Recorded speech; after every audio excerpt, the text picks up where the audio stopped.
Hi, Thamarakshan here. Now, this is iPhone 6s Plus, and today let's check whether it's worth buying in 2018.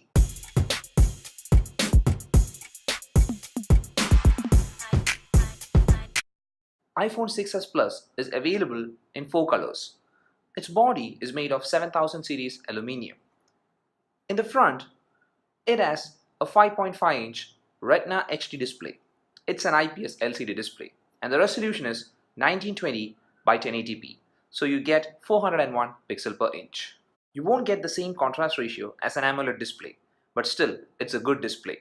Now, below the display, there is a home button, and in the home button, you have the Touch ID sensor. It's a second-gen sensor, and is really fast. The phone is well built with no flex or bend, but the design is not the best from Apple. Still, it all comes to one's preference.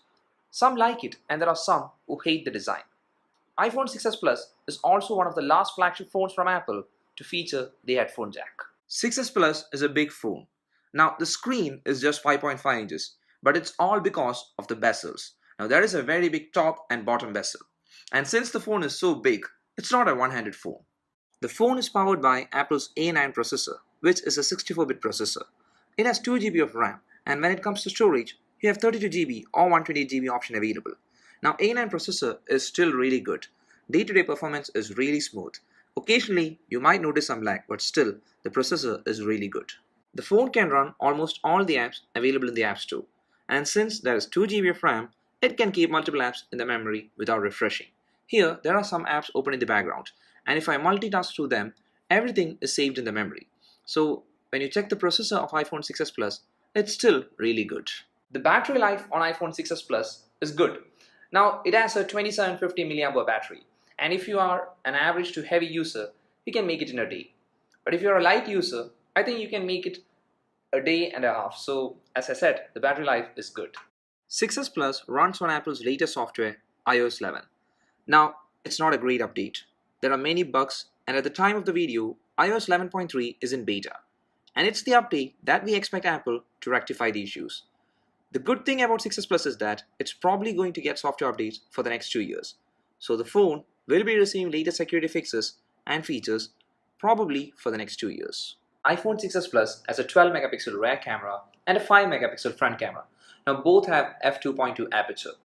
Photos from the main camera are good if you have sufficient light. Photos from 6s Plus have natural color. Here, one is an edited one and the other one is not. And you can see the untouched photo lacks in color. And there is one more thing.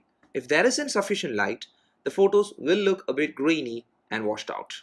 The main camera can shoot video at 4K 30 frames per second. And when it comes to slow motion, it can take 1080p at 120 frames per second.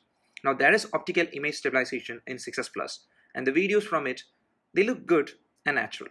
iPhone 6s Plus doesn't have any waterproofing, and when it comes to sound, it just has a single firing bottom speaker.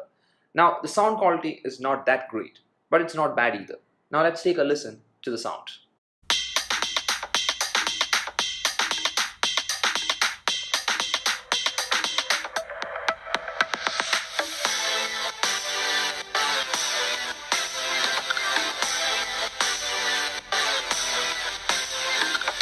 The price of iPhone 6s Plus is $52,240 in Apple's official website.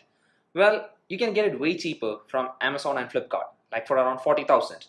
So the final question is the iPhone 6s Plus worth buying in 2018? So if you like Android, or if you're not picky about software, I think you have better options in the Android, like the OnePlus 5T. But if you want an iOS device, and a good one which is going to be supported for 2 years, I think this is a good choice. So that's all for the video, guys. If you like the video, please hit the like button, and please do subscribe. See you again in the next one. Till then, bye.